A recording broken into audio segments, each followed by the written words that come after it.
So we're doing a continuation of our Sandpoint Chronicles campaign. Last week we ended with the party fighting off a black dragon that was kind of getting close to the Sandpoint. The party with a group of adventurers managed to fight the dragon off. Um, Unfortunately, the party took big hits, and even one of the characters or NPCs died in the process. So let's roll initiative, guys, and we can start. We can just kind of just walk our way out of the cavern.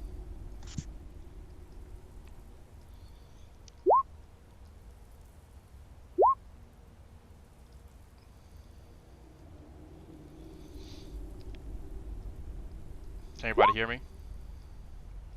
Yeah. Yep. So, can you guys see with the light source? Because it's kind of being weird right now. I have no light source. I am a blind barbarian.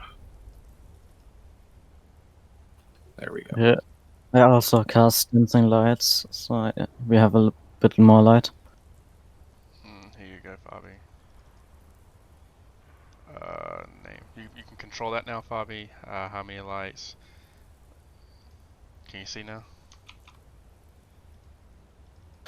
I can see Noalia in my dancing lights. Okay, cool. So you better move your dancing lights around. So as a party, and you guys kind of move as a party kind of transverses down. You make it to this room. Kind of speed everybody around. Father Xantus and Garlemon, correct? Is it Garlemon that's carrying the body, Broderick, or has Broderick carried it? No, I wasn't carrying it. It was I was I carrying think it. I was gonna say I thought it was Shaylu actually that was carrying it. No, it was Garlemon. Why was my barbarian moved there? Okay. So as the group gets into this room,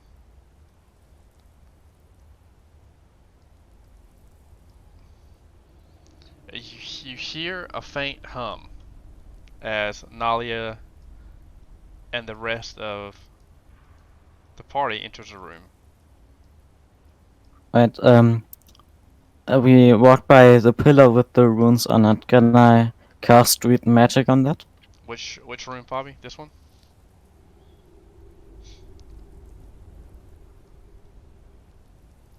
So for that one, you don't know that language. Remember, we concluded that it was a language you didn't know. And in this one, you needed a history check, but you can roll your linguistics check if you want to. Read magic. Its duration 10 minutes. 11 personal use interaction. Once you cast read magic, you just realize that this stone was magical, and that what was inscripted in it was at the time a water breathing spell. Okay. I relay that to the group and just walk along. Okay. So as the group gets finally in the room with the fountain, the fountain at this point is like there's a subtle hum in the room. You hear it's very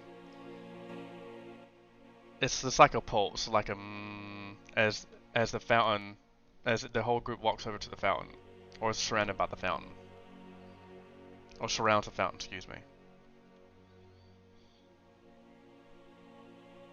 And runes start to glow at the base of it.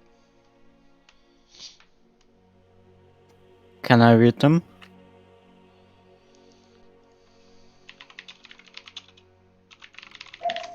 Oh, you can cast read magic, yeah. So you cast read magic.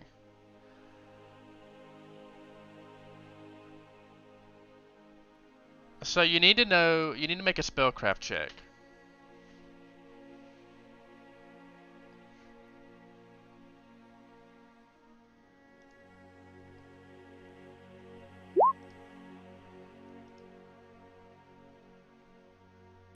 Can I use Knowledge Arcana? You don't you don't recognize. You can't read it. It doesn't seem like I guess you say normal knowledge arcana. That's for like magic tomes, I think. Knowledge arcana. Let me see.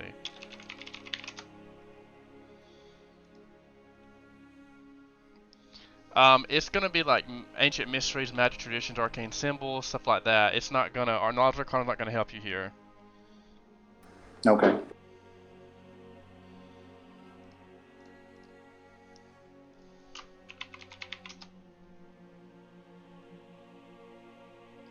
There's a fountain.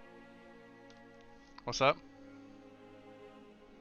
There's liquid in the fountain. Yeah, the fountain's glowing like you see on the map. Like it went from water, this normal water, to a glowing fountain. Can I do linguistics to decipher the runes? Yeah, you can roll a linguistics check. Oh, with a 14, you know that it's some type of religion. You recognize at the bottom, you recognize stars, and the symbols you recognize are stars, travel. You see a butterfly on the runes as well. Guys, this I note some of these runes. This is something for the religious folk here.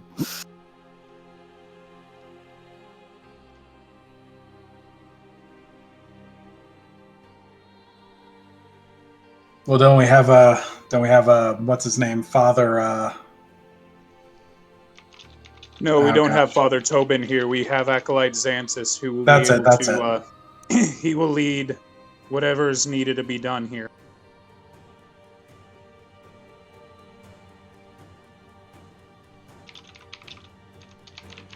Yeah, I just couldn't remember his name.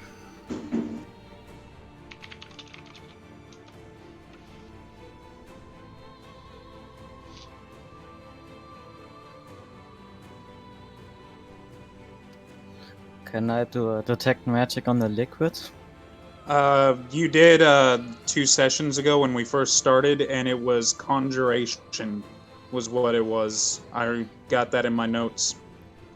No, the well was magical, but now it's liquid. Oh, it's conjuration. It's still conjuration, but you get a more you get a stronger magical presence. First it was faint, and now it's pretty strong. Somebody have like a bottle or some container so we can maybe take something. As a with us? matter of fact, I do. Aloysius produces a empty bottle. Acolyte Xanthus, why have we stopped here at this well? Father Xanthus is perplexed. He'll roll a religion check. I don't know why you guys come on roll religion checks and stuff. I'll have Father Xanthus roll one. +5. Father Xanthus seems he's like he says that he thinks he should know this, but some things are eluding him, even though it seems very familiar. Is anyone else having a religion check? Well, I'm not trained at it. That's the role for Nualia. So at this time, Noalia and it's Marius, correct? Yes. Yes, I got his name right. Marius. They pipe up, and they recognize these as symbols, ancient symbols of Desna. Father Tobin, especially Marius, recognizes he can see these emblems and symbols in his sleep, as he has copied them down hundreds of countless times. As Marius rubs his hands against the runes, they start to flicker. As they get, they're kind of dim, but then they light up as he runs his hands past them. It does the same thing when Nalia runs her hands past the runes as she's trying to read them.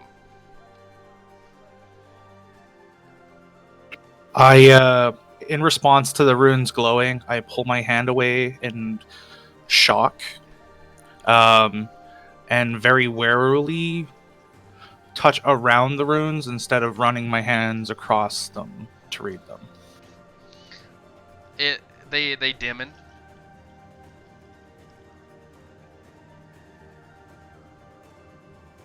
Cody, what does Nalia do?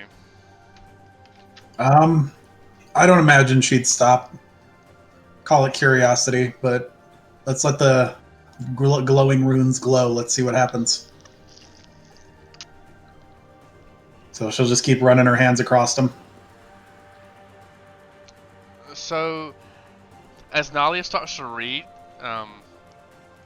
Marius, you both kind of come to conclusion.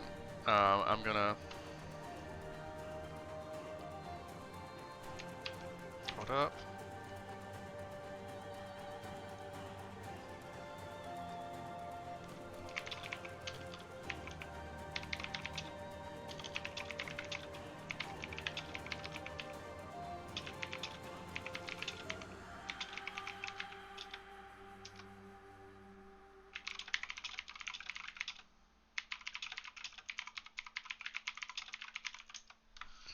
Okay, I sent Marius some information.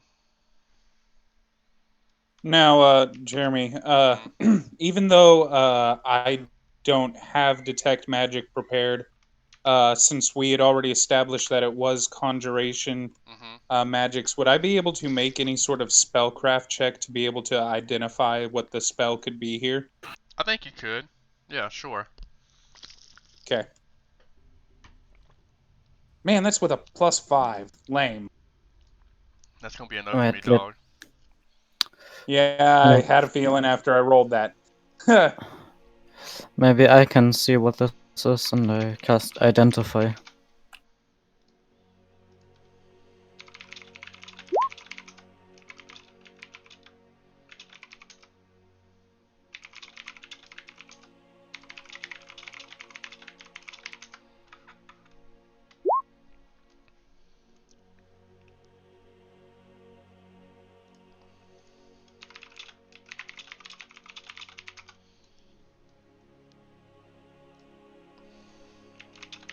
Did I lose everyone? No, we're here. I'm just that's the information I gave you guys about the runes. That the runes I private messaged the people who to Cody and Marius. Oh yeah, you're good. It was just really silent for a moment, and I was like, uh-oh, did my phone mess up? Plus 10. Fabi, even with a good roll, let me see. Let me see what spell. I messed up, it's actually plus 14, so it's only 16. It's on 16. Thank you for telling me. 10 plus spell. 15. Yeah, you don't get it. Can I make an alchemical check on the liquid in the fountain to see if I can recognize any properties? You know, it sure. I'll reward that.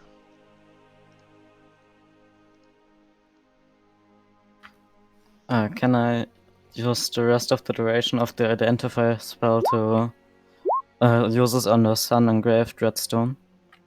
What are you doing now? Well, Identify lasts for a bit, so I'm doing things in my inventory. Okay, what are the things in your inventory you're trying to identify? What did you said, a 17? The stone we got in the chamber next to us. And the sword with the dragon hilt and the ruby. Well, the ruby.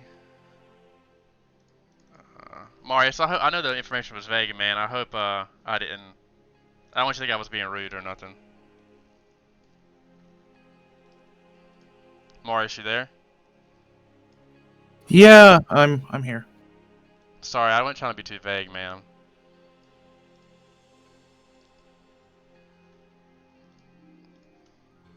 You want me to give you some tenets of Desna, or what more information do you need from me? I'm sorry, I didn't want you to think I was being rude.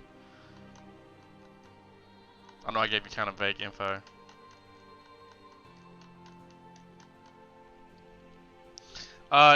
You realize you do the identify Fabi, and you know that this is the energy heart.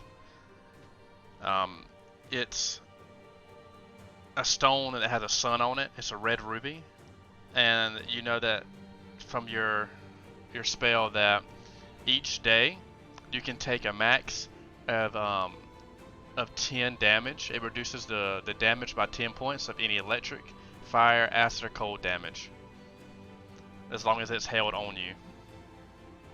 Dope. And the Okay, so that'll be Uh, that's your first. That's your identify. Who else wants to go now? Since that was your identify, Fabi. Cody or Marius. What do each one of you want to do? Garlemand doesn't know nothing about magic, and Nualia knows religion, but she doesn't have spellcraft, so I don't think they'd have much to add here. And Marius is only really basic teachings and understanding.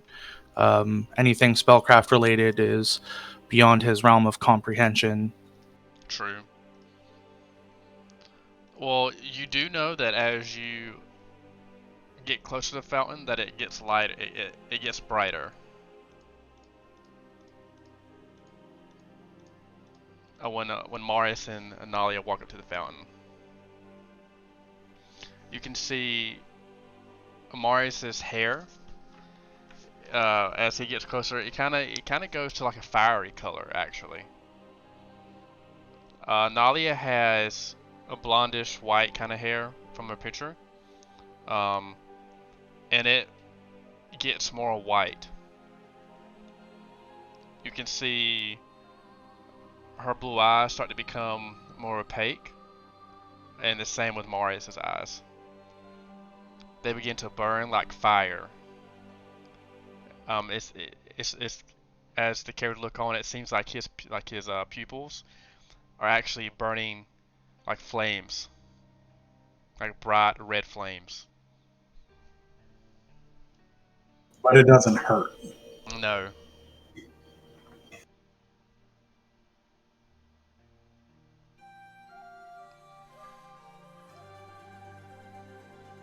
I'm assuming it's more of a compulsion to want to touch the water or Yeah, sure. be driven. What do you want to do, Marius? Well, given my suspicious nature and general concern around magic, but I guess the general compulsion being driven towards, I guess, putting my hand along the rim and maybe putting a hand or finger into the water to see what happens. As you can hear, as you hear the water start to lap around this pool as Marius puts his hand in it. What strikes you, what surprises you, as the last combat you saw Marius go down and was covered with scars, or excuse me, covered with wounds on his body. You notice his face, his chest, the armor that's been knocked off of him from the dragon fight. A little piece of his armor was knocked kind of bit. You can kind of see a little bit of his chest and his stomach, his thigh, where his leather armor was kind of ripped into, and those deep scars and gashes in him. You see those scars start to, and those gashes start to withdraw and get smaller as Marius touches the water. Conjuration. Healing magic. Oh, of course. Xantus, is there anything that we can do? Father Xantus steps up, and he is appalled at what he's like. He's just shocked. He looks at Marius and looks at Nali and says, in a stern voice, "It seems that you children have been chosen by a higher power." He said, "Garlemont, aid me in putting this body near the well." Okay, he'll bring it over and set it down real carefully. As Father Xantus, he looks at Marius and Nalia. he places the body of the dead comrade near the well. He says to you two children, he says, children, you must pray to the goddess Desna, or whichever goddess you think has chosen you, and heal your fallen comrade. You see Shaylu there, stoic, is still sobbing for the loss of her companion.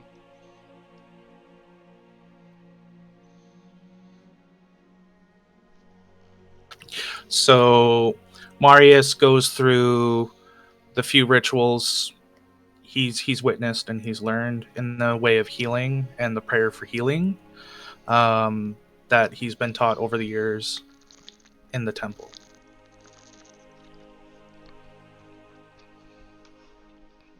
Cody, what is Nolly gonna do? I mean, I imagine she'd start praying to, I assume, Desna. Mm-hmm.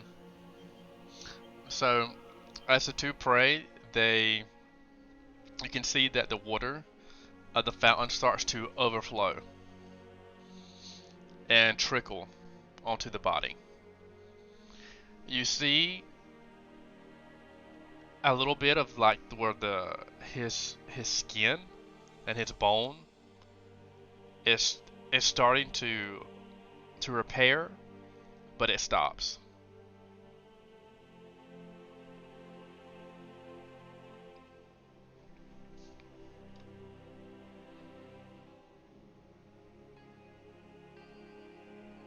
Damn it, if it's prayers they want, even hell, I'll join in. Even Garlemond will get on one knee and pull out his dad's old holy symbol from when his dad was a paladin. He'll join in the prayer too. And Broderick will pull out his symbol that is just carved out of wood that looks like two mountains with a sword sticking out of it. His symbol of Gorham. The water is starting to overflow from the fountain. Father Xantus kind of moves the body over more to the fountain and submerges him in the fountain. You see the fountain bubble as the whole entire room has like a golden sheen of dust kind of fills the room. It's like, you know, if you can imagine, like when a wave hits the ocean wall, you know how you get little bits of seawater and mist that falls from it. So imagine that when this body's submerged in here, the fountain overflows, and as it hits the wall, like a little bit of gold dust kind of pops off of the glowing fountain. The fountain gets dull, but what you see next, Morris's the burning fire in his eyes kind of dim down, and you see Nalia. Her hair kind of gets a reddish, between red and white color, as she starts to glow. The party can see radiant, I guess you say like wings behind. They're not like attached to her, but like you can see like just the visual of wings behind Nalia. As her eyes go fully opaque, her hair turns to like this, like silver, like the actual element of silver, as it gets longer and grows longer and hits the floor. Her skin gets a little more pale than what it already is, and you can see her tears start to hit the fountain. And at that moment, you see life or movement at the bottom of the fountain.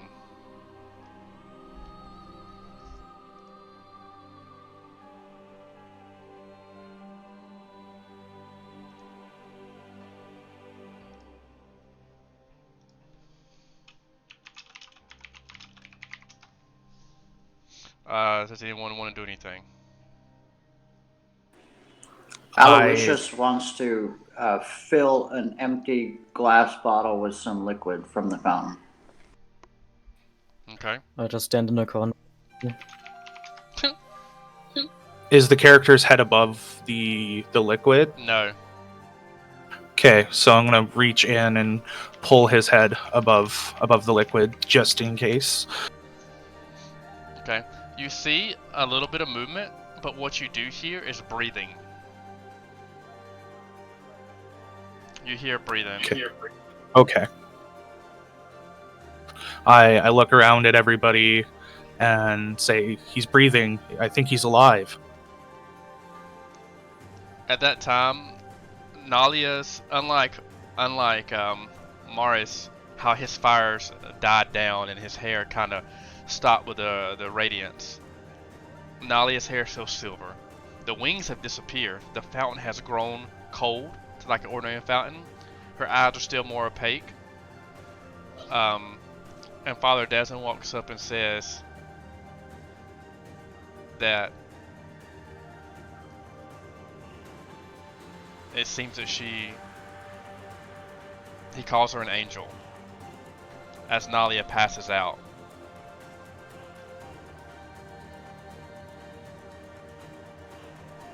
Shayla at that time, still sobbing, is trying to grab the fallen comrade out of the pool, out of the fountain, and wrestle him back on dry land. I continue to help with lifting him out of the well. As you lift Marius, you see that the melted skin and bones and tendons that you saw before, you actually see an intact elf. It looks like he never had any, his skin was never melted, his bones, or it seems like he was as before the dragon attack.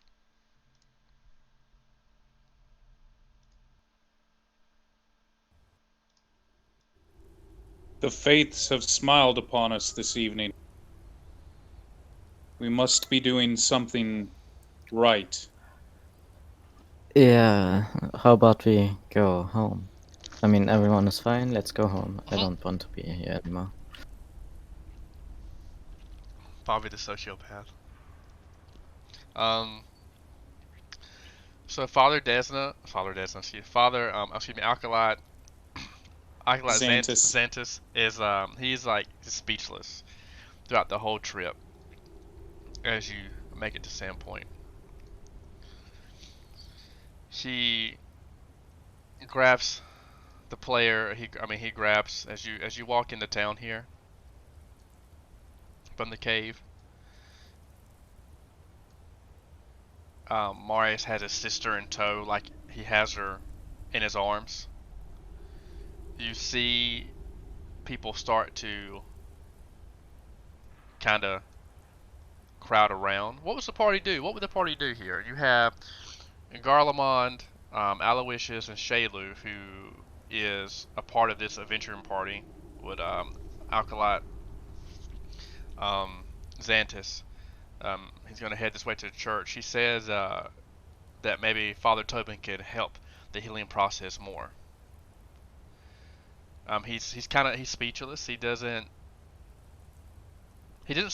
dismiss the kids. He doesn't dismiss the younger adventurers. He realizes that you guys played a vital part in what just happened. So Broderick, what would you do in this instance?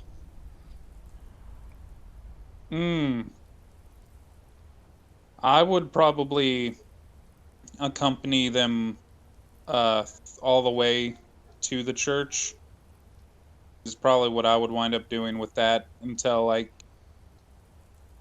there was a moment when everyone started to disperse, and then I would probably go on my way. Okay. But actually, before I would go on my way, I would pull Jacques aside, but we'll get to that in a bit. Okay. So as you get there, you see that there's actually a trail of people behind the group. They see that, they're kind of speechless. They see Marius holding, and even Marius has gotten bigger. Marius' shoulders have filled out more. His arms, his legs, he's actually grown a couple of inches taller. His hair is longer. His face is more defined. It seems that Marius has actually matured in that short time, that transformation. Same as Nalia.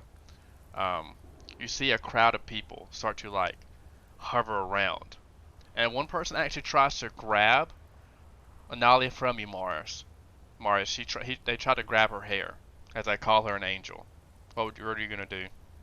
I grab their hand and wrench it really hard and tell them it is not their place to touch my sister. And they're trying to just grab locks of her hair. You see pushing and crowding. At that moment, um,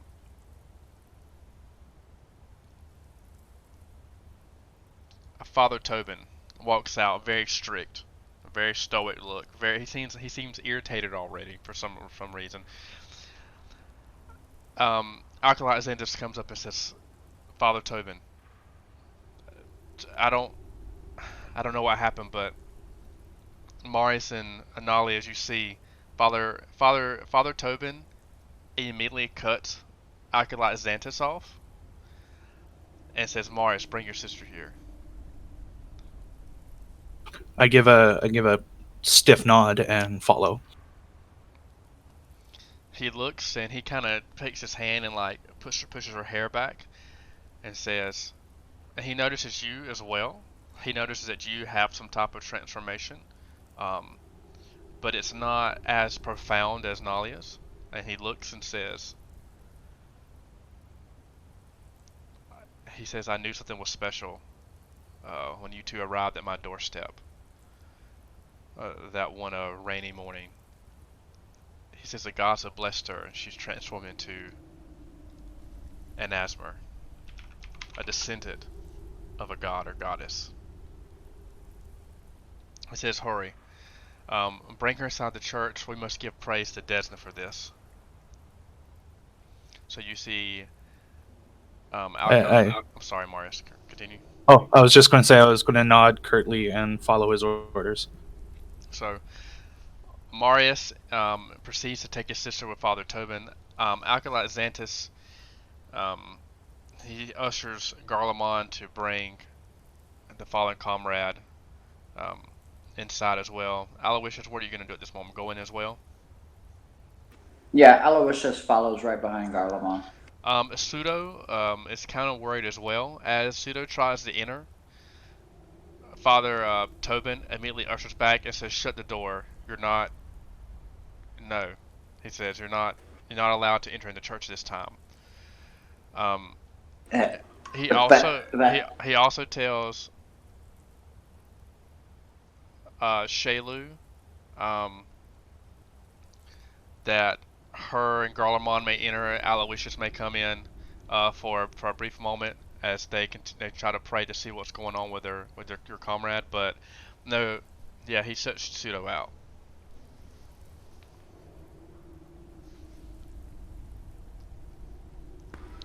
Pseudo just he's going to protest some. I can't be out here by myself. He says, Pseudo, you're not out here by yourself. There's me and Jacques. No, I'm gonna beeline to the thing where I can give up my goblin ears. "Okay." Jacques, wait. One, it is dark. It is the middle of the night. We are not going to be able to collect on those goblin ears. And two, you were extremely ruthless in there. Some of the actions you took to continue to pursue forward despite the dangers ahead. The fact that you were trying to take things and sneak things away. If this is something that we're going to be doing, this adventuring, we need to be able to work together. It can't just be you gallivanting off on your own and us trying to keep up, because eventually we won't be keeping up. I want you safe. You're my friend. I want you to think about your safety, our safety, everyone's safety. We were lucky about the fact that this group was even in there fighting the dragon, because if they were not, we would all be dead. So please, It's like 2 in the morning. Let us rest. We can talk in the morning and you can get your gold for the goblin ears. I don't even care to have any of the gold of the goblin ears. Okay, first of all, thank you for caring. I appreciate it. Second, I do care about you. You got the dragon sword. I go first, so when someone attacks, they attack me. I can take it. And the party is safe. And the rest are split up as well. I just want to make sure that nothing bad happens to us because we got lucky. If Marius hadn't stumbled behind us, if that group had not already been in there, that could have all gone the complete opposite direction. Yes, and And I'm we all- making and sure they- that if something bad happens, it happens to me and you can go away. Well, I appreciate that. I'm just... There's also... It's not just you, though. It's also your brother, Suto, here. And also your little sister, Amikio. She really looks up to you and your brother. I know that things are rough at the glass factory with your father, but I don't want you being so reckless. Just be safe. And I kind of pat him on the shoulder and tell I'm heading to sleep at my over at my stepbrother's place. You and Pseudo should probably think about trying to sneak back in the house without getting caught. Yeah, come on, Jacques, let's go. Okay. I'm not sneaking, and I'm just walking in front door. Okay. So so you're gonna go to Gory's shack. I believe it's right here. I don't see a 7. Yeah, 7's right there. So that's where you're gonna go. So you two walk back in. It's late at night. Pseudo and Lonjiku's there. Sorry, Lonjiku, your father's there. He's actually sitting up waiting for you. A scowl comes across his face as he asks where you two have been. We've been out being heroes. Saving the day. Again, he scoffs again. He says, coming in late at night, ditching work today. He's like, if you two keep this up, you're not going to have a place to sleep here. You're by the grace and will of your mother, I even keep you two around here. You do subpar work at the glassworks, you have no traits and you get nothing from me. Pseudo scoff. Subpar? What? He says, don't wake he said when you come in like this, you have a threat of waking up your sister. I have to get up and go to work in the morning. I expect you at work at the glassworks. If you continue down this path of disrespect, I'm gonna get you a room at the academy or an orphanage here in town. You're not gonna remain under my roof with the disrespect. And he walks off to his room.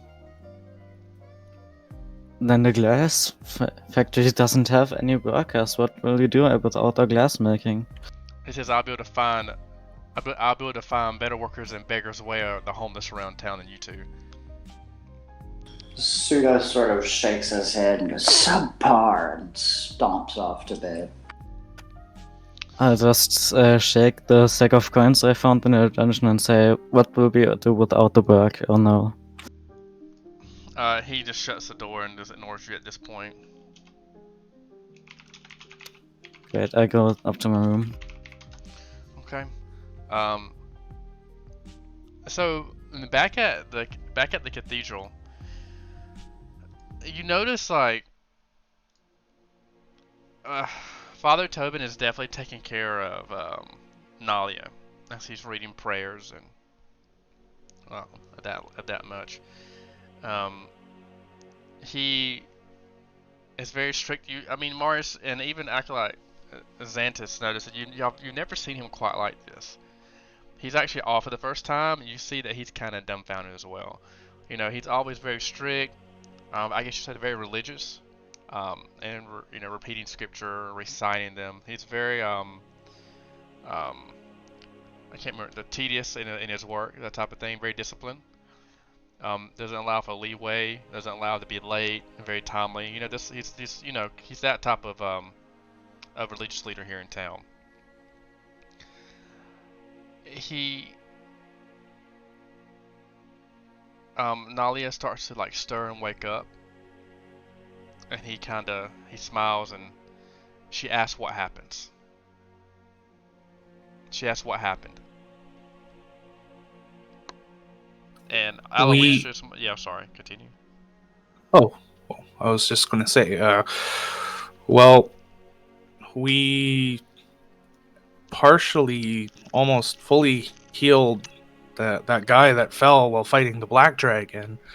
We put him in the well, the cauldron, that big thing of stone with the golden water in it, and it washed over us too. And like, as I like throw, like, do the like gesture of like, look, like even my clothing's fixed. We've aged, we've changed as well.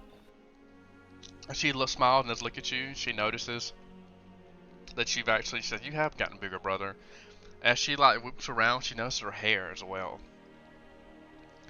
She notices that her hair has changed to silver. She notices, she's like, so she looks in the corner around, because it's nighttime. The temple has candles around, but she says that I sleep till morning.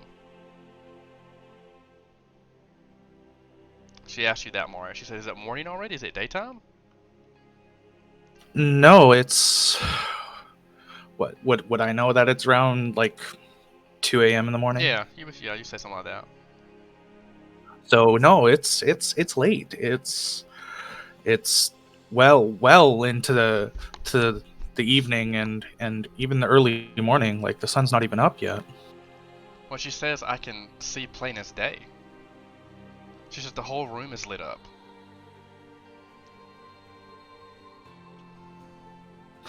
By candles, I guess, but that's wild. It's crazy. So, so out of character, I want to tell you, Asmirs have dark vision. So that's what she's experienced this change. So she feels she feels like not. She doesn't understand, what's going on in her body right now. And Father Tobin kind of pets her head and says, "Child, don't worry. I'll go over everything with you. Explain to you you were blessed by Lady Desna this day, and she transformed you into something remarkable."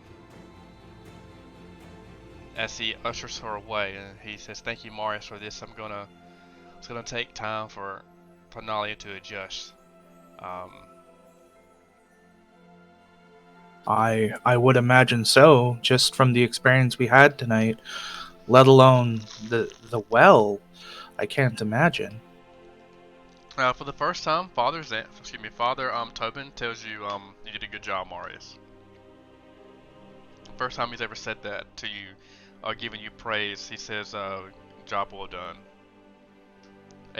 But he really says it like in blessing. That's what he says. He says, "May Desna bless you," which he has never said to you. I nod again, not necessarily curtly, but with just more satisfaction with the fact of receiving praise. Shaylu's there, Alkalite, Xantis is there trying to perform rituals and salves and healing and whatnot, things like that. He tells Garlemald and Aloysius that you may stay here in the empty quarters. Marius, go ahead and go to bed. Shayla, you may go to get some sleep if you can. You stay here. I know you're worried about him. Me and a couple of the other Alkalites will stay up all night and see what we can do. For this man, for this elf. He says, Marius, your friend Broderick, the one that helps Hannah, do me a favor. In the morning, Garlemon, you and Aloysius go down to Hannah's with Marius and get some healing salves for me to make some potions and to do to burn some essence and things like that in the morning. But get as much sleep as you can tonight. Yes, Father. And with that, we'll end that night. So, as you get up, Marius, you can tell you get up. You didn't sleep well. Garlemon, how'd you sleep, Garlemon? I probably slept fine. It probably everything seems to have turned out pretty friggin' well. So, a little weird, but that's about it. Okay. So Aloysius and you get up to see banging on the door, banging. You hear noises coming from outside, chattering.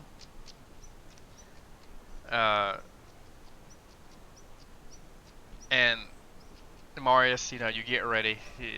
Acolyte Xanthus says, Marius, if you can, find your friend Broderick, go to Hannah's, get the salves we need for me to do some of the rituals we're out, and a couple of the reagents I can need to make some salves for this for your comrade.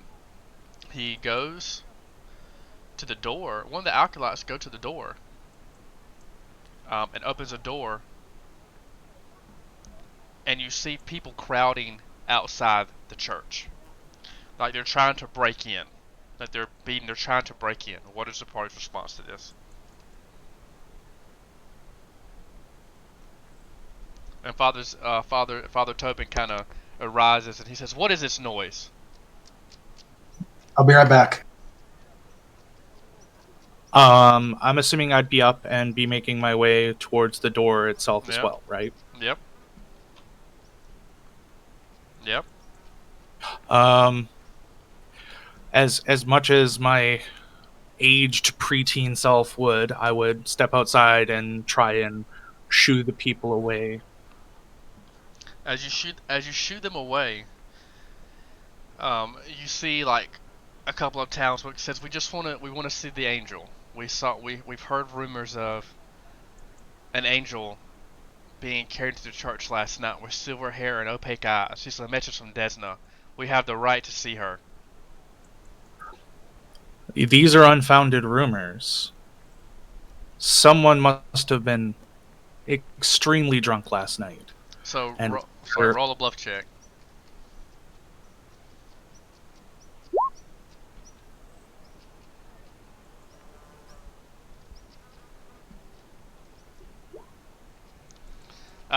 She you see her face kind of sunken in a sullen, and she seems very disappointed.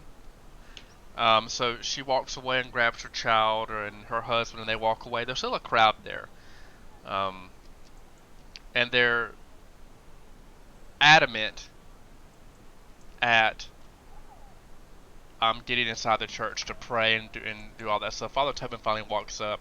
He puts his hand on your shoulder. Well, he kind of puts his hand up to your shoulder because you're taller than him, that type of thing. And he says with a stern voice, "The church is closed until further notice. If you have an issue with it, take it up with the town mayor or Sheriff Arberton," and shuts the door. And you hear a huge slam of the door. He tells the acolytes, he said, "Acolytes, be on guard." He posts 2. He says, "I need 2 acolytes at the front door at all time. Now that Nalia has been blessed, we can expect some zealots and some craziness of people trying to break in or to see her take lops of hair or something like that for ancient Desna rituals that are outdated." Sorry about that. I'm back.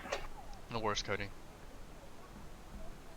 Okay, so I stand on the stoop a little longer, waiting for the crowd to disperse a bit, shooing them, and just kind of reiterating what Father Tobin said before I go up with Roderick and collect the supplies. Okay.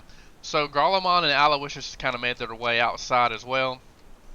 I'm gonna assume that you know where where Broderick sleeps. It's pretty. It's how many hours you think you guys slept? A complete 8. Totally. I'm well traveled and well versed and can get a good night's sleep almost anywhere. Yeah, same. Probably same here. Okay, so it's 10 a.m. now. I probably got like 3. Okay, so we got 10 a.m. It is 10 a.m. Morris, you make your way to this. It looks barely better than the junk on Junker's Way. This shack really is a lean-to. What are you gonna do, Marius? I guess I walk up to it, with above, not quite a yell, but a loud voice. It says, "Roderick, are you awake?" Yeah, I am. And Broderick will kind of open up the door to the shack. You'll see that his hair's very disheveled. His eyes are probably bloodshot a bit. What's going on, Marius? I've been told to come collect you and go and fetch some supplies, some healing salves, and other things to bring back to Father Tobin. Oh, no. Okay. Just give me 10 seconds. I'm gonna run back in, and just because I don't trust my stepbrother, I'm gonna grab that dragon sword since I still got it, and I'm gonna put it on and head out the door with Marius. All right. Let's get going. I'm trying to look for Marius's token. I'm so sorry. Let me see if I can find it here. If I can copy it and paste it. Okay, so Marius taking away Broderick. Marius is the character leader today. Aloysius and Garlemond's there. So Garlemond, do you remember what the story was last night? You kind of just passed out. Aloysius is there as well. Do you remember what they asked you to do? Not a clue. So where are you at, Garlemond? Are you walking with them, or are you just still at church, or are you same as you, Aloysius? No, I'll wander along with the kids. I was going with them. Sounds about right. Aloysius is happy to follow Garlemald.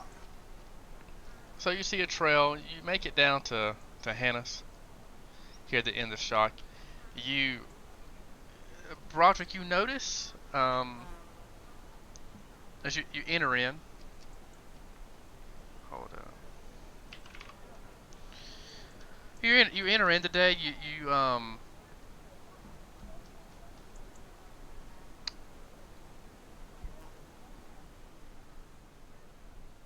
see a line. You hear a lot of murmuring.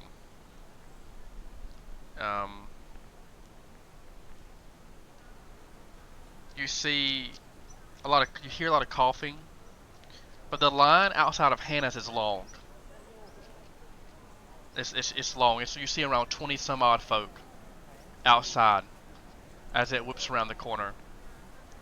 And as you make way to the entrance, one says, "No cutting. Get to the back of the line."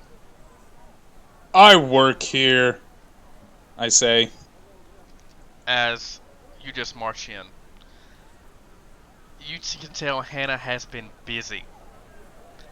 You see a woman kind of off to the side.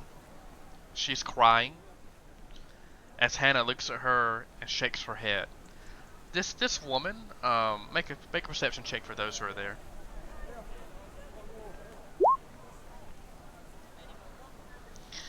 You notice that she has her cloak over her head. She doesn't seem to be coughing, doesn't seem to be sneezing. No runny nose. She seems to be actually perfectly well.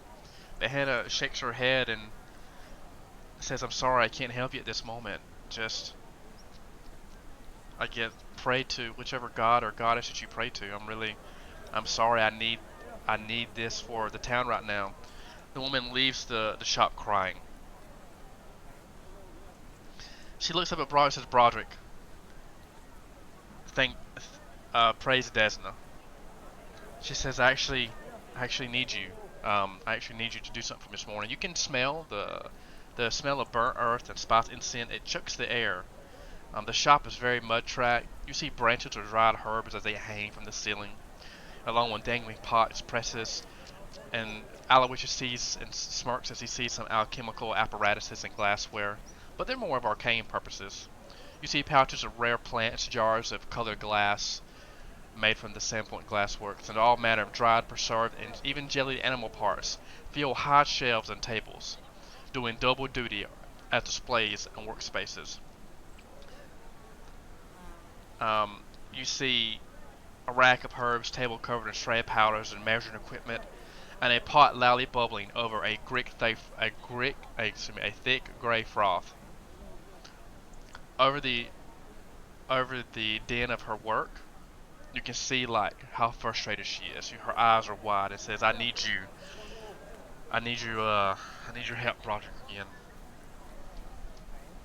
Yes, Hannah. Here, this is Marius. Father Tobin has requested some special materials that are needed, essentially for the raising of a body. I will handle the customers while you work with Marius to gather the things that are needed, and I'll start going pretty much to the first person in line and put on my customer service voice. Hello, welcome to Hannah's. How can I help you today? She Aloysius would like to step up, and I'm trained in lots of alchemical arts. I can mix potions, I can identify vials, I can do lots of things, and I'm happy to help. and she says thank you. She looks at Garlemon and says, what can you do? I can keep the crowd from getting too out of control. That's pretty much all I'm here for. She says, well, there's a time and place for everything. She says, just go outside to make sure people stay back and don't crowd the shop. So each one of you does your own jobs. Marius is there, gives her a list that the Alkali Santis gave. She says, thankfully, none of this stuff is in short supply. So she gives you the list. She says, Marius, after you go back to the church, I'm going to borrow Aloysius and Garlemon here. After you go back to church and deliver this, would you please come back? I think that you could be an asset to what I need Broderick to do. Is that okay with you? Anything I can do, anything to help. Okay. Marius, you go back to the church. You hand Acolyte Xantis the ingredients that you were asked, and he asked where Garlemon and Aloysius are. We've been conscripted into work at Hannah's. He says, well, good. Those two like to stay busy and give them work. He says, by the way, he hands them a pouch. He says, this is their pay for helping with the town. He says, will you be kind enough to make sure they get that? Gladly. Thank you. You know what Father Xantis is going to do also? He's going to give you... Let me see.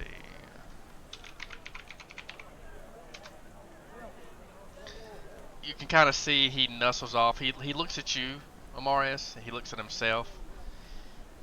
He says, whatever happened, I'm going to take it as a sign.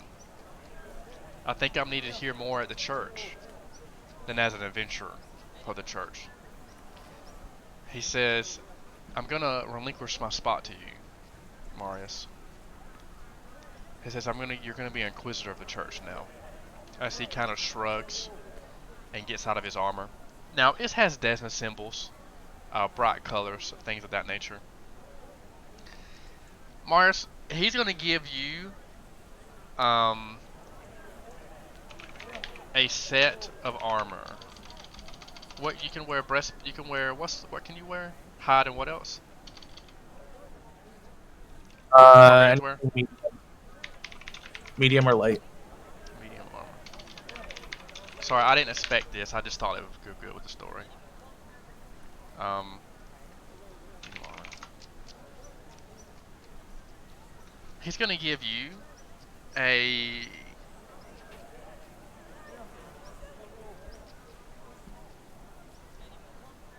set of armor. It has a butterfly on it. It has different religious symbols on it. What's your AC right now? Nothing. What's your AC right now? My AC right now is 11. 11. He gives you a set of his chainmail. He gives that to you. I just stand there agape and in awe of being awarded the title and the armor of the church, effectively. He says, "If I need anything, I'll let you know." As he passes this mantle towards you, he does religious. He says, "There's really no time for the ceremonies and all that with what's going on in town with the sick." As you see, they're trying to come to church as well for healing, as they're also wanting to grab locks of your sister's hair. He's like, "Well, just forget the semantics." He says, "Just take this and go and do our God's work," as he sends you, and you walk down back to Hannes in your new chain armor. Yeah, just totally not checking myself out in my newly aged state with this fine fitting chain armor. Yeah, I'm feeling pretty high on myself right now. Good. So as you get there, Hannah says, "Broderick, did you see the lines actually went down? Like, you were there for a while. You try to check in with Nalia. Father Tobin, her, he comes to the door. He says Nalia is still resting, trying to teach her. Acolytes are there, you know, giving you a process of what's going on in the church and the town about people are getting sicker and things of that nature. You know, you were there for an hour. You come back, you notice that the line is almost pretty. It's dwindled a lot. Garlemond's standing there outside, and you arrive at the door and Garlemond's there." How's business? As doing business ain't nothing for me, but it seems like you've been out and getting yourself all kinds of things done. Look at that fancy armor you got on now. Where'd you get that? Apparently I have been given the title of an Inquisitor and offered the chainmail from the acolyte Exantis. Xantis, yep. Yeah, so I just got a fancy promotion and all these other things. It's kind of wild. What you keep on your hip, kid? What you using? The way you swinging around these days? You're gonna need a nice weapon to go with that. Well, I've got that. I got a longsword that was thrust upon me when saving, air quotes, saving the youngins from getting into too much trouble down there in the cave. Well, tell you what, I ain't got no need for it because I got old gem cutter here on my back. But I got something a little extra, something that might go fit in for an inquisitor such as yourself. Every inquisitor needs a flail, after all. And he's gonna reach into his bag and pull out a cold iron flail. Why don't you try out this? Works great for demons and such. Kind of thing you might be dealing with. Just agape and in awe of all the, I guess, the good that's coming his way.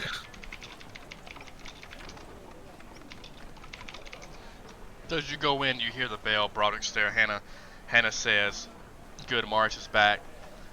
She says, "I think I can take it from here. Grab Garlemond from outside if you don't mind, Morris." And Aloysius says, "Come to the back.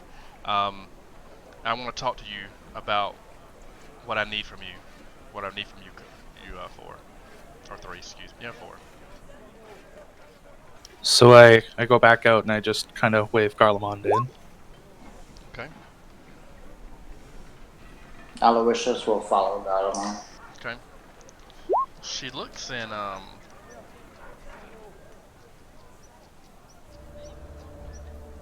she gets sullen. She gets very serious. She says, I'm gonna be honest with you. I'm really just treating symptoms. This disease seems nothing. It seems like it's living and it's changing. But it looks for me to an ancient disease it's called lich blood.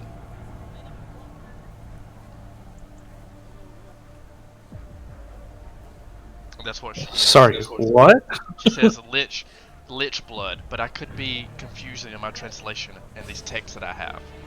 And she is Elven, this ancient Elven. Like she pulls out a book and it's barely hanging together. Like she's an older elf. These books predate her by a lot. She says, I think lich blood or lich something, lich life, lich.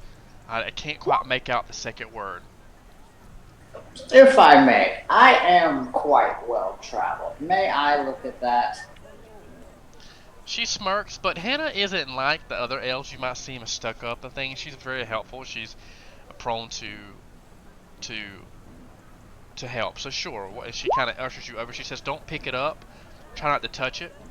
But sure, what can I help you? What can I help you with? What can you help me with? I might ask. I have Elvish and Sylvian. I don't know if that helps me. Yeah, it will.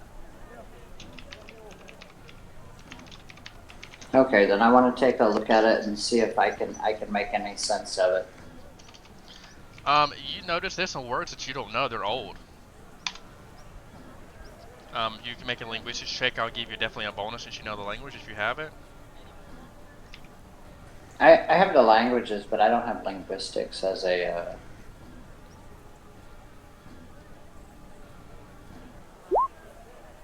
Linguistics, okay, 14. I'll give you a bonus. You're starting to make out. It's actually it's called Lich's Life. Is what this disease look like it's called. Lich's Life.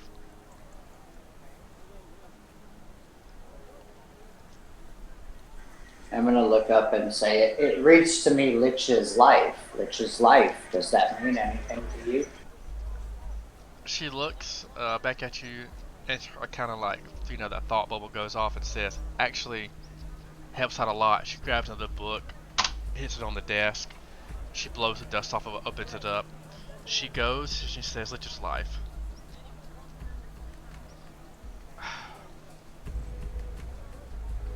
She's like, this entire elven populations were destroyed by this blight thousands of years ago. It developed when the elves, when the world went black, and the elves left this planet, and some retreated and went underground. The disease developed while underground, while all the communities went to hide from the block out the sun, to hide from the demons that roam the earth. It developed in those communities. And it shouldn't be this bad. It should only affect dark places or no light. But the sun is pretty much a cure to this disease. But it's still affecting our citizens. Is there anyone in the shop currently that has these symptoms? No, she made everybody wait as you came inside. Hannah, do you think that magic might have been used to adjust this disease somehow? If it's supposed to only affect in the dark, but it seems to be worsening in the light, do you think magic might have played a hand in this? She says it would have to.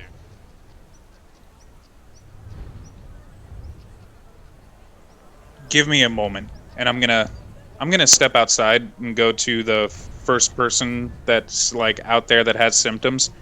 Be like, and I'm going to, because I prepped it today, I'm going to blam detect magic on the person. Definitely, you detect a Wait, little that's my magic. thing. You detect a little magic on them for sure.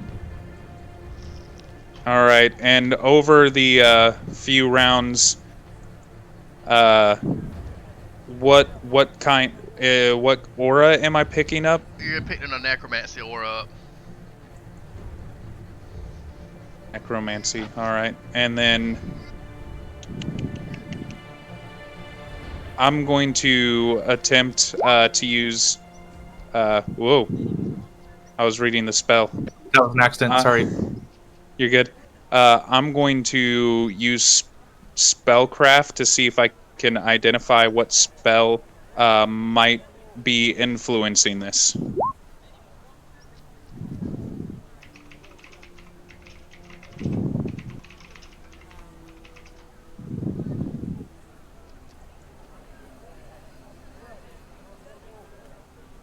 You see. Oh my god. Nobody ever did this when I ran this for the other three parties I ran it for. That's funny.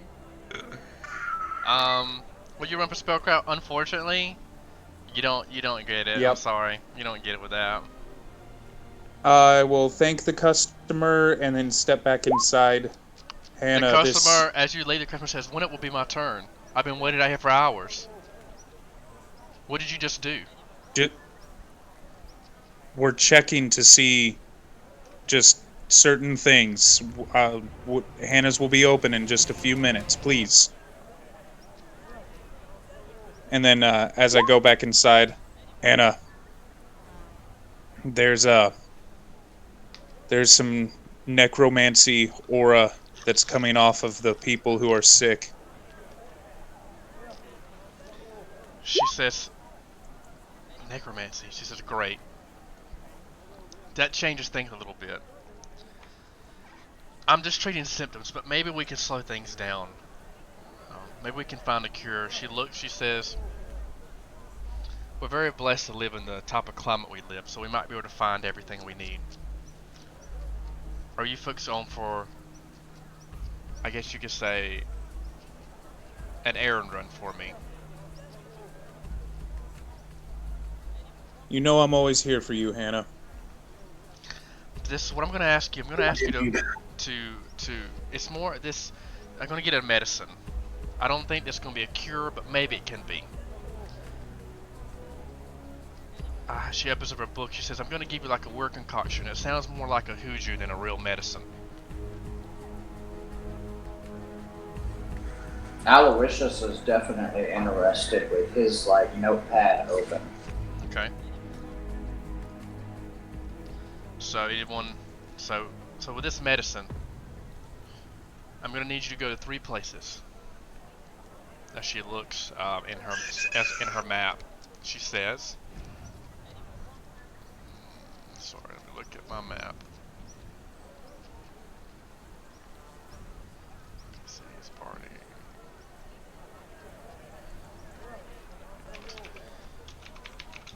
Hinterlands.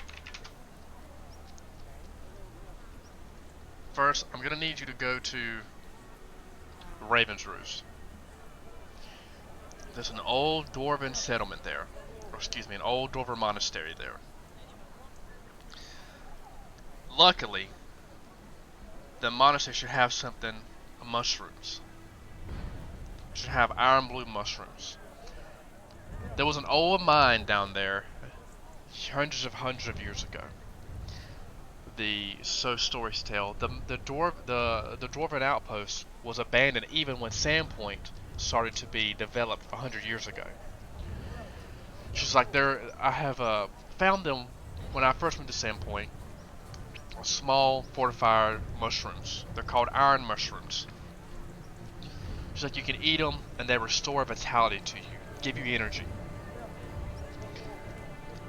I need 7.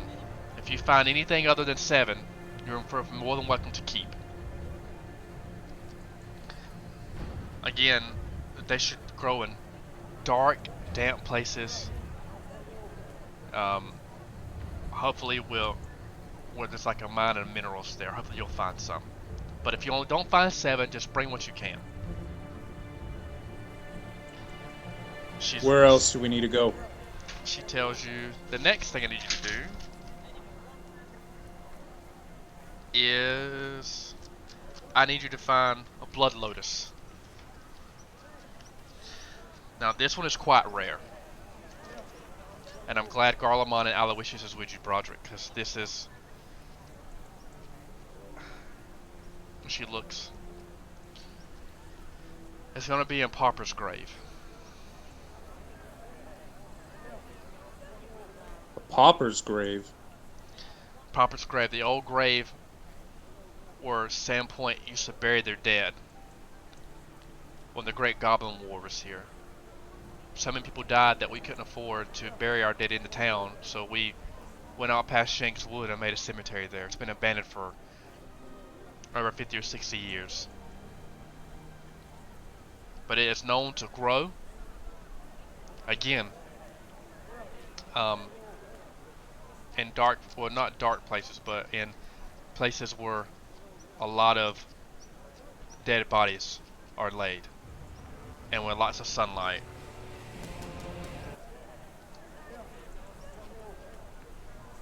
And it's called Blood Lotus. But there could, but sometimes it does grow in the caves. The next one she says, it's called. Let me look here right here. It's called Elder Moss. She tells you that elder moss can be found in mosswood. It grows high up in trees, to the highest points. It needs a lot of humidity, and needs sunlight as well.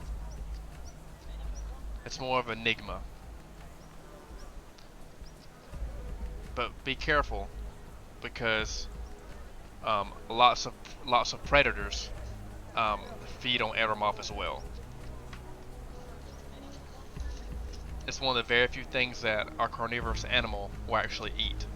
It's more like a blood meal. Even though it's a plant, it has high iron levels in it, and lots of protein, even though it is a moss.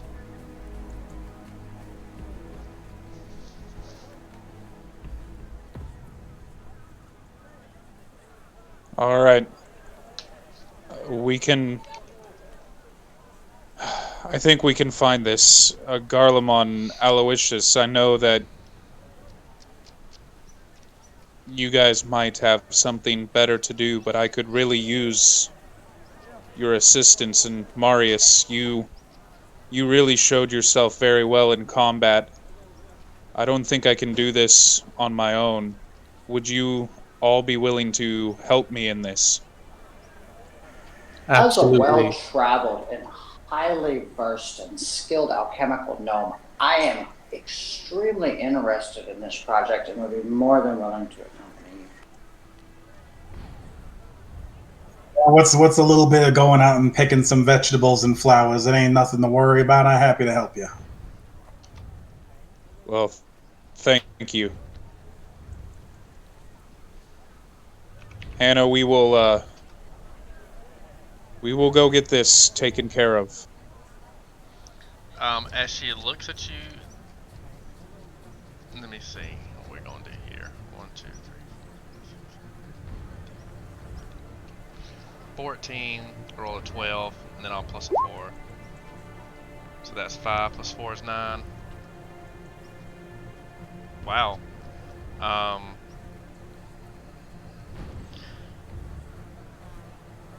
She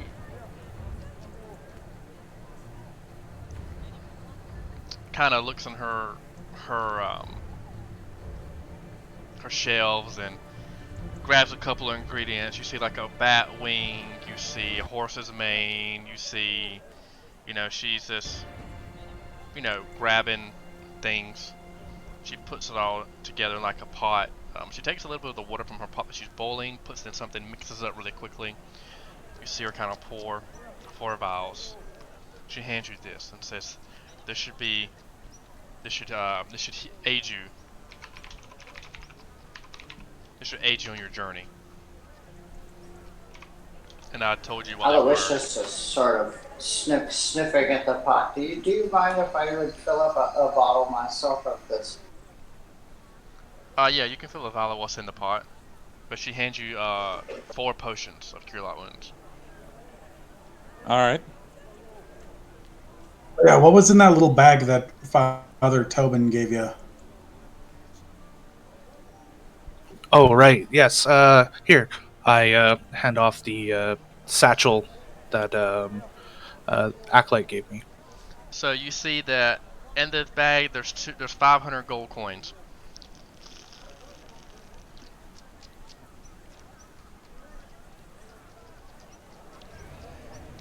Garlemond, you see there's 500 gold coins. Oh shit. Looks like we can do a little bit of shopping before we head out, boys. Well, I was going to suggest going to Jacques. He seemed to be carrying a lot of the things that we found, including a lot of the gold that was found last night,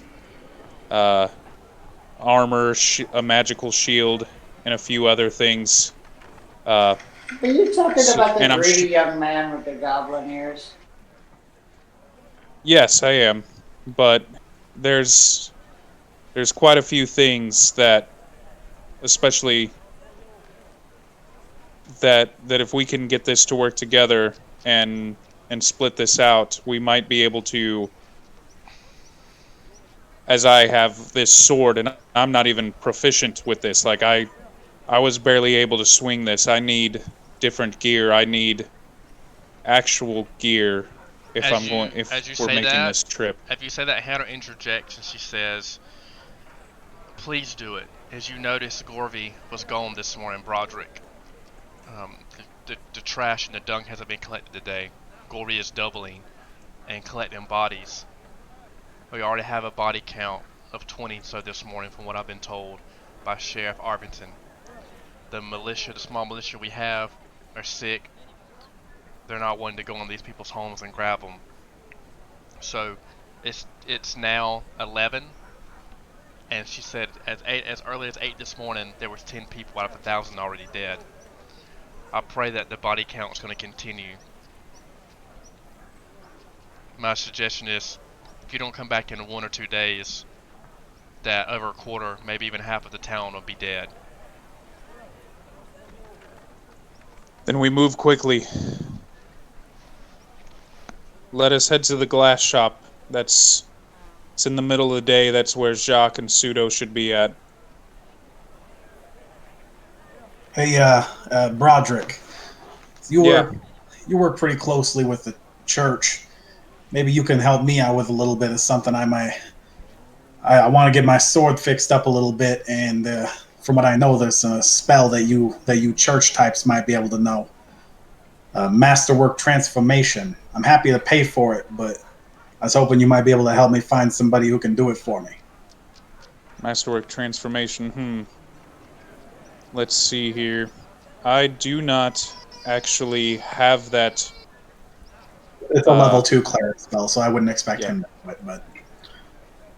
But at when I have the moment to learn it, yes, I will do what it takes to get that done.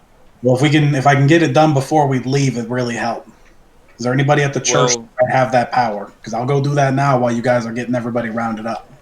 That's going to be Marius. I'm a cleric, but I know not of Desna. This symbol that I hold up. This was from my family. That was passed down to me. We do not follow Desna. We are not associated actually with the church. I was just going to say, do we have someone who works a forge or anything within the church? That works a forge? Oh, well, that would be able to cast the kind of spell he's looking for. Anyone in the church who can cast level 2 cleric spells. I mean, they're prepared. They're prepared for healing, though. link me the spell you need for me to cat. Just talk to me. Whisper me the spell you want. I can tell you because I have all the alkalites statted out. There's not before 5. Excuse me, with Father Xantus, or Acolyte Xantus, and then Father Tobin. What spell are you looking for, Cody? I mean, there's like 5 different classes that can cast it. So if there's anyone in town who can cast it, but like Well, that would I be may a not. good buff to try and get before we leave. I may not have that spell, but if need be, before we get into combat, I do have a spell prepared that will give your weapon magical properties for a couple minutes. Well, if we can't get it done now, we'll get it done later. But I guess we are on a time crunch, I guess. So let's get Yeah, moving. I'm not being weird, Cody, but no one in the town has this spell. I have never even seen this spell before, bro. Yet. I'm sorry, man. Well, it's not a huge deal. I gotta find it eventually because I'm not ever gonna be traded. I can't ever trade out weapons. I have to use this weapon due to my. What we need to do, we need to talk to somebody about this. Talk to them. Yeah, we'll have to. Man, yeah, that is a really specific spell. We'll get there eventually. I'm a war and destruction rage cleric. We'll get there eventually. Okay. So. Just not at level 2. So what does the party want to do? I want to go to the glass shop. Aloysius would like to go to the glass shop. I'm not at the glass shop. I'm identifying the stuff I have in my inventory, meaning the Ring of Protection, the scrolls, the potion, and the magic shield. Fabi, can you send me your link of your spells for the day? Can you also send me your alchemic transmute your whatever they're called, Aloysius, and can you send me your spells too, Spencer? Yeah, I can. Fabi, can you send me your spells? Yeah, Yeah, the master loot list has the things that have not been identified. I did not put where we grabbed them though, DM. The things that are unidentified were found in the dragon's hoard. If that helps you. It does. I was going to. Aloysius is less interested in Jacques and Pseudo. He wants to go to the glass shop to sort of look at the vials. Okay. So how many glass of vials do you want to buy at the glass shop?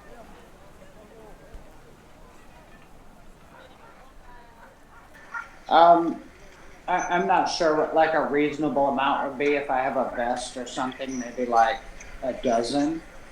Okay. Yeah. I got a present for Aloysius, and I got a present for. Did Broderick have dark vision? I forget. Yeah. Who didn't have dark vision? Was it Marius? It's definitely Marius. Marius, give yourself 3 sun rods. Broderick, or not Broderick, Aloysius, give yourself 3 alchemist fire. I don't have use for either one of them. You spend 12 gold on those vials. Okay. And you guys do have backpacks. You guys can continue without me. I don't got nothing to do real quick. I got to go walk the dog. So I'll be right back in like 5 minutes. Okay, got you. So as we get stuff, what do you want to do, Aloysius? You got that? You got the 12? And there's 600 gold. Y'all want to go to where Fabi's at? Yeah, I don't want to buy anything crazy. I would just like to buy normal adventuring gear while I'm in town. Yeah, I was just going to say, I'm going to assume I don't have any of that stuff either, like bedrolls or water skins or anything to make sure that I don't die of exposure.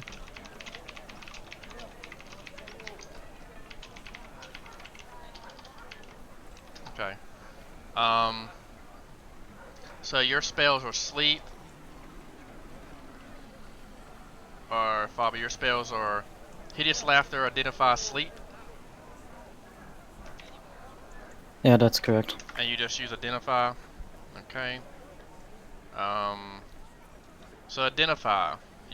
What are you trying to identify, Fabi?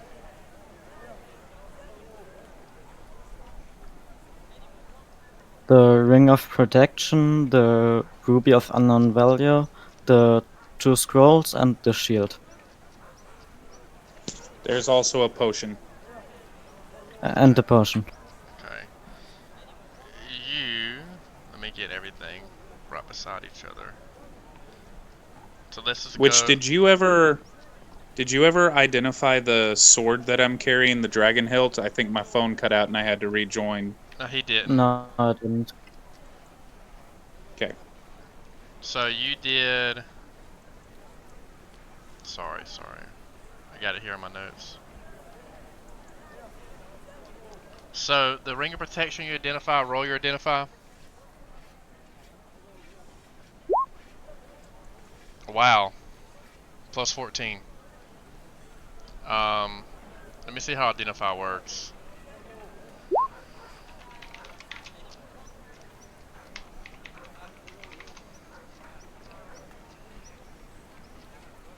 Identify plus 10 bonus on spellcraft checks. Identify the properties of command words of magic items, and it does not allow you to identify. It works for 3 rounds.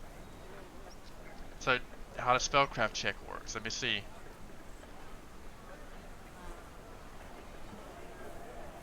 Oh wow. Attempting to assert the properties of a magic item takes 3 rounds. So the magic ring, you know, so the first one was a +1 ring of protection. It gives you a +1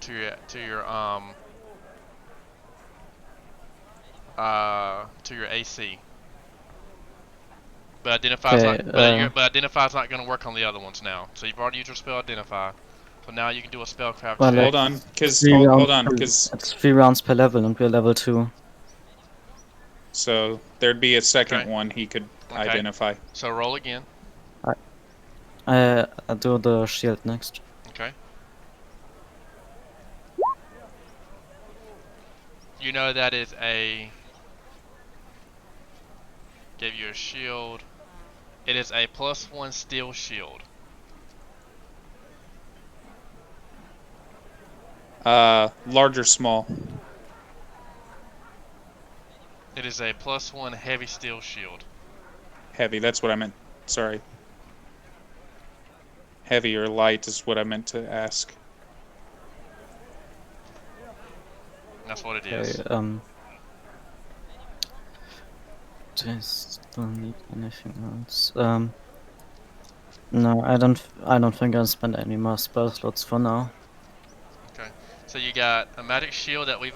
You can put that in there, Spencer. Update that and move that up, please. We got a sack of coins. Yep. 2 pearls. So we got 2 scrolls. We got a potion. We got 2 scrolls. We got identify, right, and a potion. What do you want to do for your spellcraft checks? I'm gonna count the coins in the sack of coins. And the sack of coins that you count 175 gold pieces. Okay, all that. And try to the scrolls I can do with read magic, I think. So I cast read magic on the 2 scrolls. And read magic tells you exactly what the scrolls do.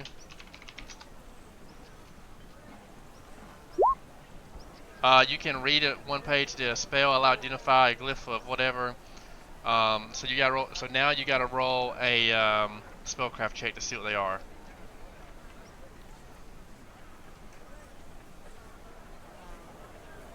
I see what it's doing now. I understand that completely now. Yeah. Yep, I understand that. So let me see. What level is that? You are 12. Oh, you don't know what the first spell, this first scroll is. Let me write that down.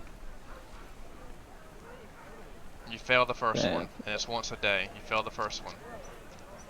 Now try the second one. Okay, let's see what the second one is.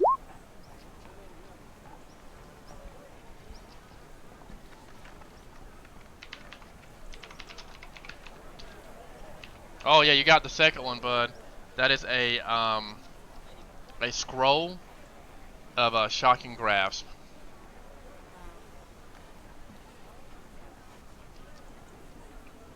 How do scrolls work in Pathfinder? If it is on your spell list of a spell level that you can cast, you're able to cast it as normal. But if it is not on your list, or like not on your spell list, or it is a level above your spell casting abilities, you have to roll a spellcraft check of a certain DC. I don't remember what it is off the top of my head, to be able to complete the spell, or it's wasted. Yeah, scrolls are kind of a pain in the ass. But it takes a standard action. So if it's something you know, they're nice to have around, as long as it's something you're able to cast. No, it's not on my list. Can you use a scroll with use magic device? Yep. You can use the use magic device as well. That's what I meant, not spellcraft. I'm sorry. Yeah, use magic device. If it is above your spell casting level or one not on your list. So you So know like what it my is. cleric. Yeah, my cleric, I wouldn't be able to use it unless I did use magic device. But if it was a scroll of divine favor, I'd be able to cast it, no problem, no check needed. Do I Okay, know cool. of any place that would buy a scroll? So that's you got this second. So what was the other one? You got one more. You got I another would. potion. Identify. So roll your I, spellcraft for your potion. I'm sorry. Go and get this out of the way. if no one else can, I have alchemy. I was gonna say that's gonna be either like craft alchemy or the identify spell.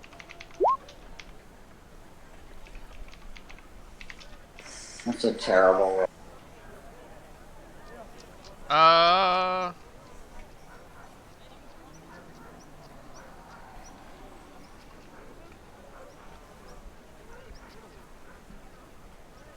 $16.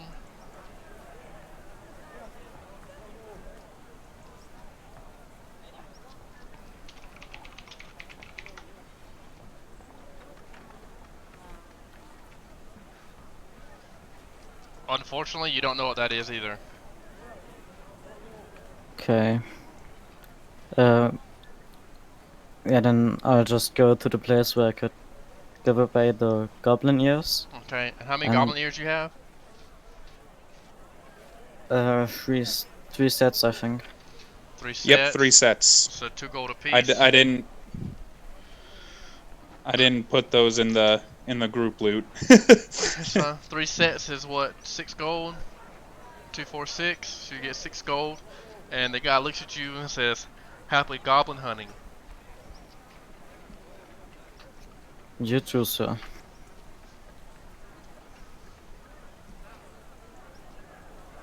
Okay.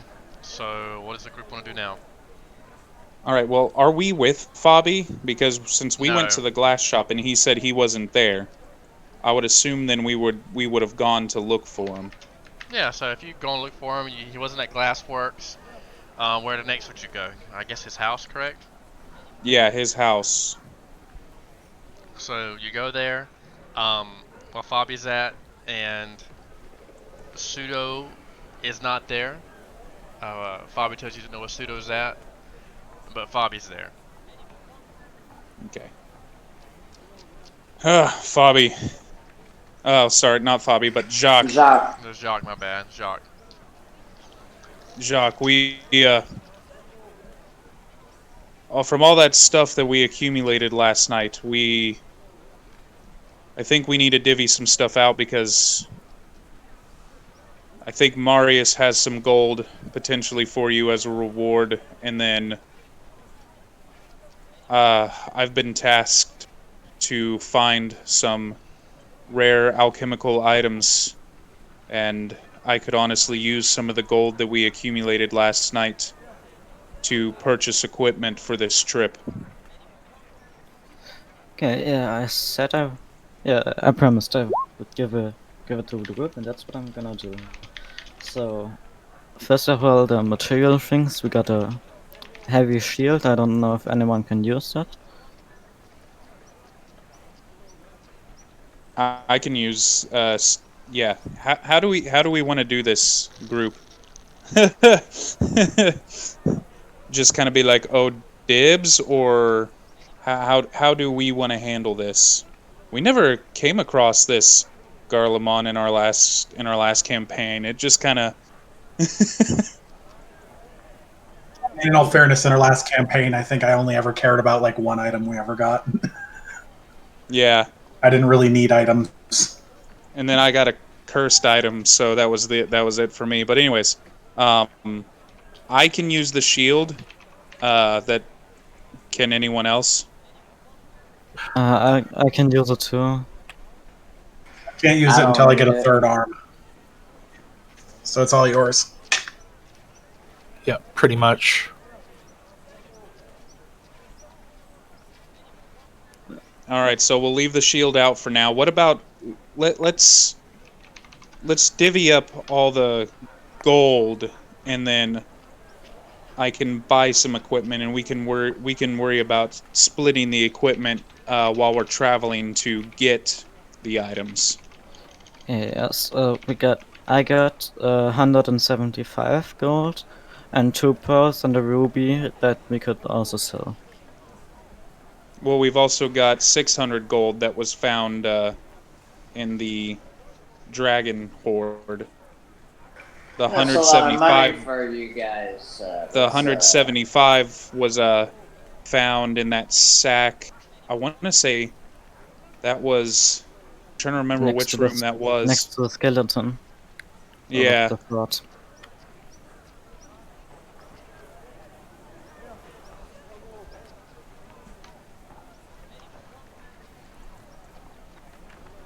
All right, so I'm gonna go ahead and do a little bit of math here, guys, if you don't mind. Marius, you've got that 500. Yeah. All right, so technically that would, if all of that was split, that's 1,275 gold. If all that was split, that'd be 255 gold per person. I hate to be this person, but I have to stay in character. That 500 gold, you don't even need to factor that in there. Because as an adventuring group, me and Aloysius and the other two were hired by the church. That's our money. I was also going to say that as well. Like, I don't feel comfortable. As well traveled as I am, I cannot give up any of my money.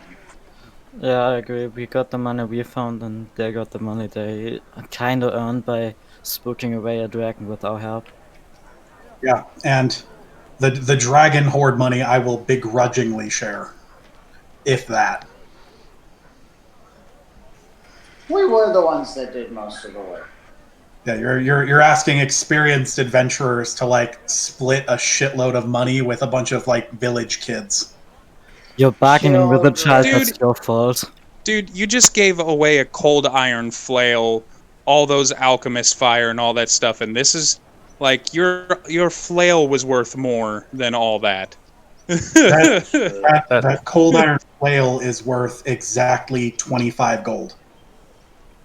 No, it's not. Not with cold iron. It's Cold worth a iron lot only more than doubles that. the cost. Really? Yes, cold iron only doubles the cost. Oh, I'm surprised by So that. it's a nice flail, but it's not masterwork. It's not like adamantine or mithril. I thought it had to be. No, you're thinking of like mithril. All right. Yeah. No, I must have thought like it had to be masterwork before you could apply different metals to it. All right. So okay. So you three are splitting that 500.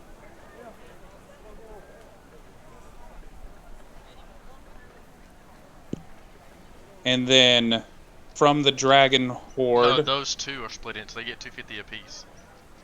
Yeah, they. Well, how's Marius getting any of that?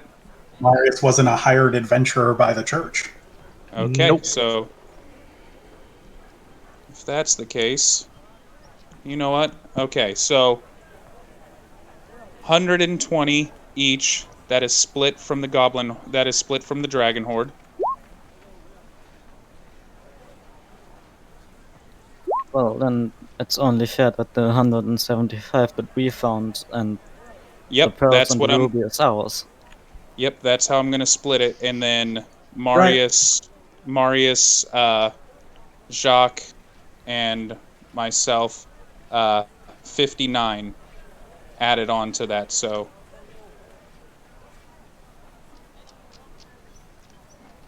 Sorry, I heard 59 and what? I just said and then I kind of trailed off. Sorry. So like for me, because I had no gold before this, I'm now at 179. Okay.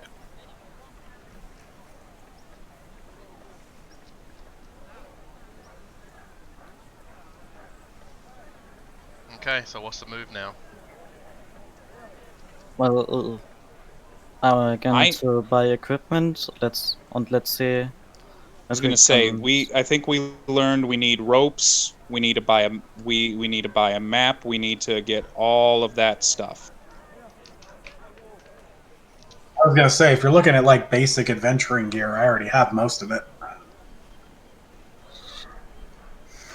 Yeah, I would like to stock up. But you're gonna need rations. You're gonna need bedrolls for yourselves. Yeah. Okay, so what's the move, guys? Come on, speed it up. Let's go shopping. If I you was- want to buy a map, I have a map here I can put in here. That's friendly. That actually looks like a good map for y'all. You want to buy a map? Okay. Or no? Yeah, I got 5 Yes. on it. Okay. So you go to the library for the map. I'm not gonna do too much role playing. Okay. Map. It says by the A map. Wow. The standard map, a good map, is gonna give you a bonus on survival checks in here. But this is a hand-written map, of course, because of the time it is. It's gonna give you a bonus. It's also give you a bonus on knowledge checks. It's going to be 50 gold.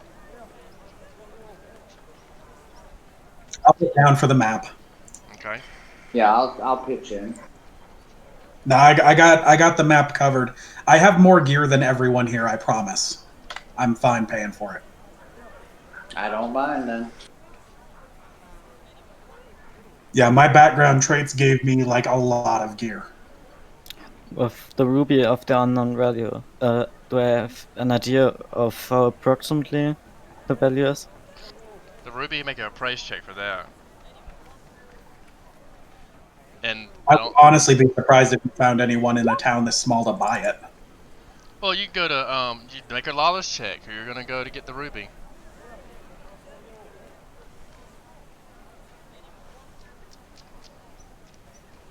Appraise. You don't know how much the ruby's worth, Jock. Does anyone here have experience with rubies? Does anyone know how to sell this? Let's not worry about that right now. Let's get going. We only have a day, maybe 2, if we are going to pull this off.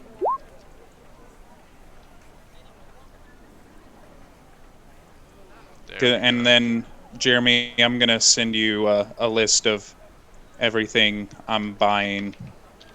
Man, that was more gold than I was wanting it to be. Okay, everybody, your map that is bought, all players. Garlemon has it, so Garlemon could edit it and I think. No, I don't know how that works, but it's in all players' journals. I'll also buy a compass, and then when everybody's ready, I'm ready to go. There you go. You see that? Please update your sheets with all this gear. and your gold. You see the map now? Yep.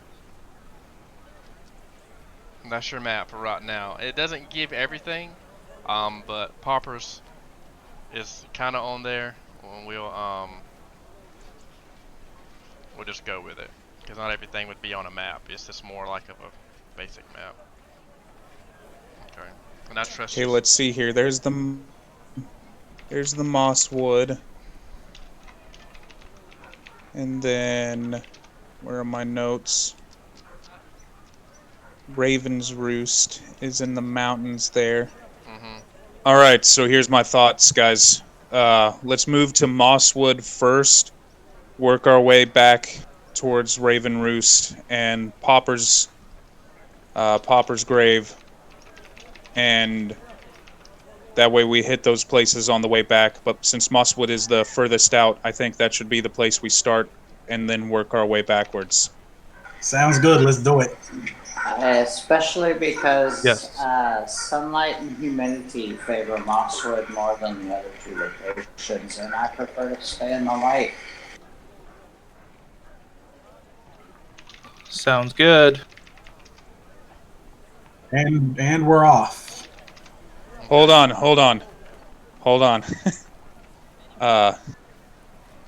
Actually, change of plans.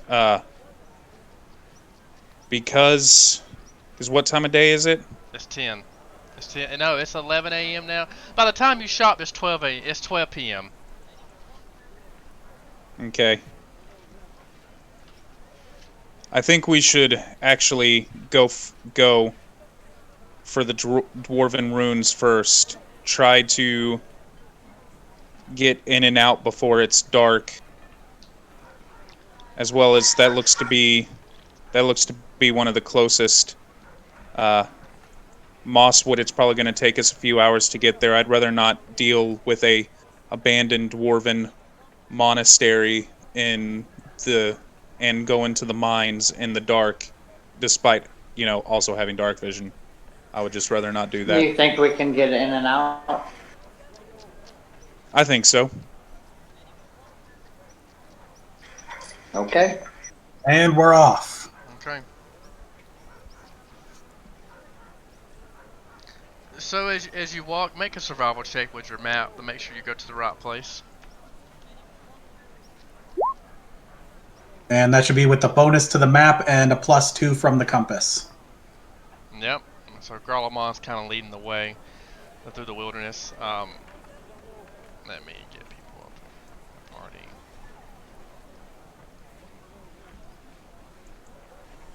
Okay.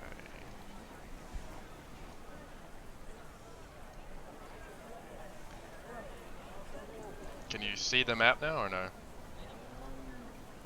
No. It's all black for me. Jock.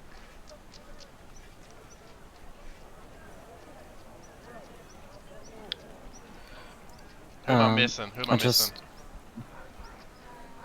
Aloysius. Just saw something here. I'm sorry. Yeah, it's all black. I cannot for see me. anything still. Yeah, me neither. Okay. Yeah, it's all black for me too. Okay, let me see.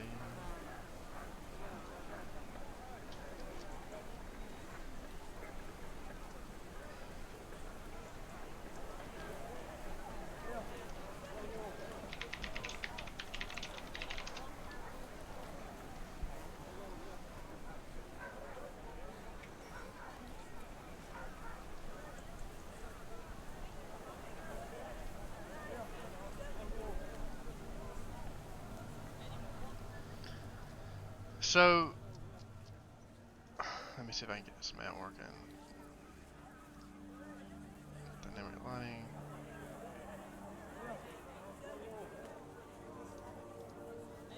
Okay, is it on now? I've still just got black. No, just black. Same. Dynamic lighting. I don't know why. Cause it's daytime here. I'm sorry, guys. I'm still a noob at Oh, Garlemald, that's who I'm missing. Yeah, so I just learned something new, guys. You have to um, make everything, update everybody's character on the chart.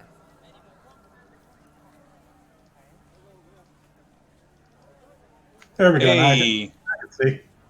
They can see, but you can't. So you can see. No, I've got black. So I've got to turn daylight vision on. Why is daylight vision not working? And I'm sorry, guys. I'm really trying to figure this out.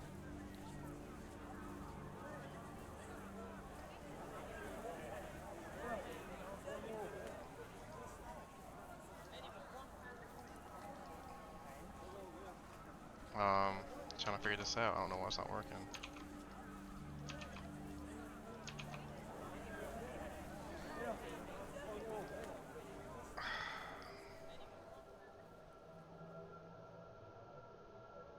Are you guys okay to play a little longer or not tonight? Good. Yep. I'm good. Yep, for sure. Well, I'm going to end this session, not end the session, I'm going to end this video while I get this figured out because I don't want a lot of dragging. So we will begin at the Dwarven Ruin, the Dwarven Temple. I'll be right back. Thank you guys for viewing.